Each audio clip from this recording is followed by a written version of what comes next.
ఇక తెలుగు రాష్ట్రాల్లో శరన్నవరాత్రి ఉత్సవాలు ఘనంగా జరుగుతున్నాయి. దసరా ఉత్సవాల్లో భాగంగా 5వ రోజు అమ్మవారు మహాలక్ష్మి అవతారంలో దర్శనమిస్తున్నారు. కోనసీమ, ఏలూరు, సిద్దిపేట జిల్లాలోని ఆలయాల్లో అమ్మవారిని కరెన్సీ నోట్లతో అలంకరించారు.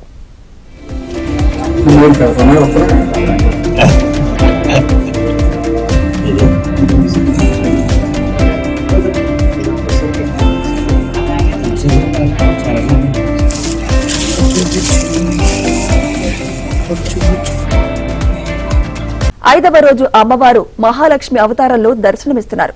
కోనసీమ, ఏలూరు, సిద్దిపేట జిల్లాలోని ఆలయాల్లో అమ్మవారిని కరెన్సీ నోట్లతో అలంకరించారు.